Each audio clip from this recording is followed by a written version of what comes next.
Hello everybody, good afternoon. TherapistMAG here. My name is Abanga, and yes, I'm a therapist located in Bonamusadi, Douala, Cameroon, and well, I work virtually too, right? Okay, fine. So I just set up a Facebook page like a week or two ago, and I'm trying to do a video every week, to address some issues about therapy and therapy practice in Cameroon, in Africa.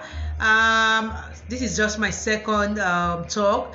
The first one was introducing myself, introducing the kind of practice I do, talking about my rates and all of that.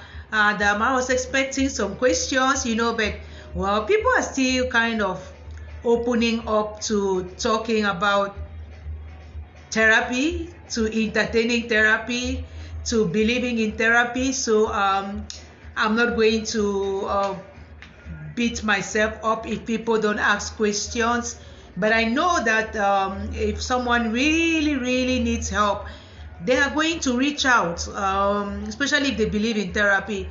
So I want to talk today about some reasons why people don't believe in therapy. Well, Africans especially, right? And it was surprising for me to find out that even in America, African Americans don't necessarily believe in therapy, so they don't go, or they find therapy to be solution, last resort, and stuff like that.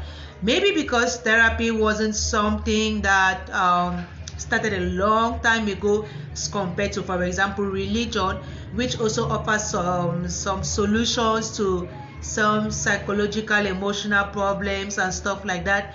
I'm specialized in mental health and relational wellness, but in some settings, people think that mental health and some other problems are spiritual. So they'll first go to the churches, knock at religion's door, or maybe go to see the soothsayer in the village, what we call Baba, or the native healer. So you have the faith healer and you have the native healer.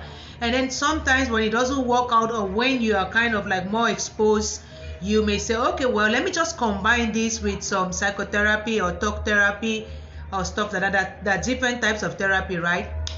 Okay, so without much ado, I want to go into some reasons why people don't love therapy. Africans, right? First of all, what's therapy? Let me just refresh our memory. I put all of that in the notes because some people might watch, they might not really hear so well, so it would be a good thing to read, and I don't know how to put captions and stuff like that. So therapy, also called psychotherapy or counseling, is the process of meeting with a therapist like myself to resolve problematic behaviors, beliefs, feelings, relationship issues, and somatic responses, which is kind of mental health problems and the way we respond to our day-to-day challenges. So you meet with a therapist. Now, a therapist is not just a counselor, but someone who has had this professional training to work with people. It's not just about talking to people, it's not just about listening to people, but it's about working with people. And one of the reasons I think people don't like therapy is because of the work. I was psychotherapy, kind of therapy I do, cognitive behavioral therapy. We have to do the work because I'm not in your mind to know what you are thinking about and why you are thinking that way. I can just notice some behavior, or you could tell me some I don't notice, and then we'll have to write those down. I will have to work on those.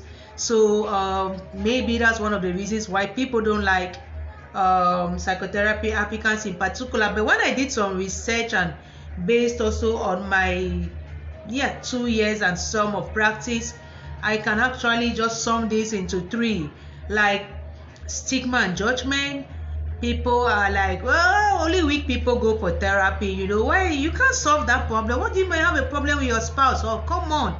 You just pray over it, stand in the gap, pray and stuff like that. So If it's not working, well, you don't want anybody to see you going into a therapist's office, for heaven's sake.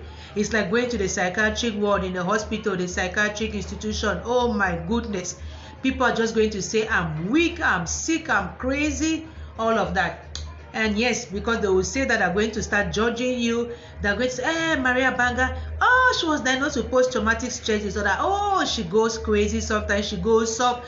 We've even seen her, maybe if you had a meltdown someday and you took off your clothes, or you dressed anyhow, or you were saying whatsoever, and people are just going to judge you based on that episode or that moment. So you rather suffer in silence, stay there in your home, than go see a therapist. Another reason is concern about the therapist or the treatment process. Well, unfortunately, it's not only therapists. A lot of people who are in position of some authority over people, they abuse them.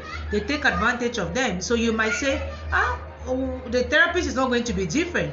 I've heard of psychologists who have abused their patients, who have even raped them, who have drugged them and have raped them. I've heard of gynecologists, not psychologists, sorry, gynecologists. I've heard of people who have done things. Even pastors and all of that. So where's the guarantee a therapist is going to be different?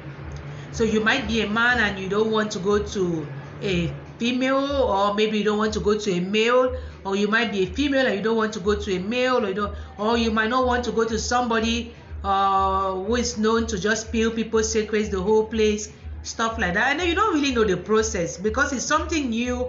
We don't really know what cognitive behavioral therapy is, how long it's going to last. It's not like there's some magic. So it's not like when you come today, I'm just going to give you a prescription and there's some pills you are going to go and take and everything will be okay. So you're really skeptical about it. Yeah, that's the word. The third reason is reluctance to do the work, and that one is a reason I have found. Like some people come, they don't come back. They don't do their homework. They don't follow up anymore. So I think they're excited to come get someone to talk to, but then there is the work. It's also me. Sometimes I don't just want to sit and be listening to people and talking to them. I think to go another mile, there has to be some work. Either people are not ready to do that work, or they are not willing to do that work. I'm a therapist. I cannot do magic. I cannot force you to write. I cannot inject you. I cannot, even if I inject you, that's just going to sedate you. That's not going to get you to talk and to write down and to release and to heal and to look into the future with new ideas and stuff like that. Okay, well, that's basically it. I want to say that I don't really consider the affordability point that is made out there and everywhere, the insurance point.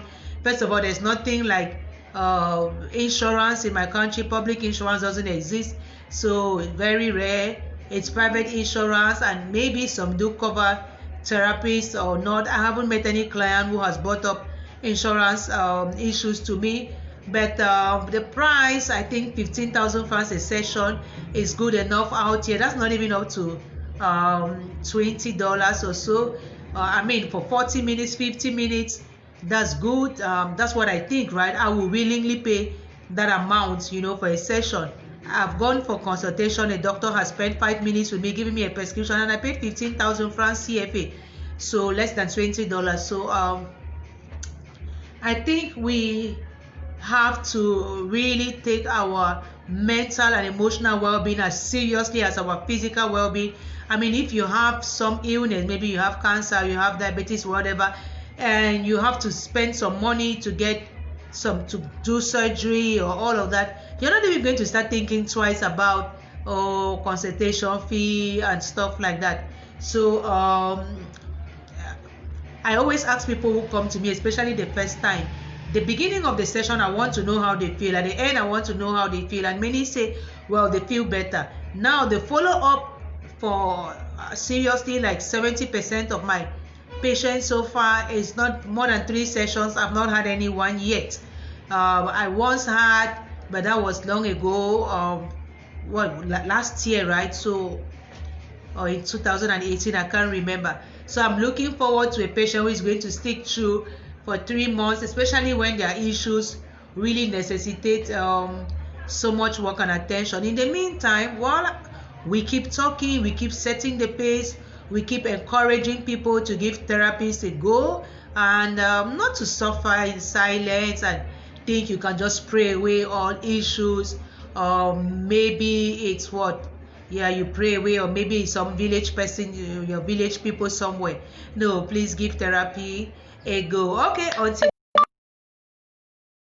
so I'm about to go anyway. So until next week, I'm here. I'm just a WhatsApp away, I'm just a chat away, and my name is Maria Abanga. You can call me TherapistMAG, and I can be found at www.mariabanga.com. I'm also on businesslist.cm, and yeah, that is it, right? God bless us all.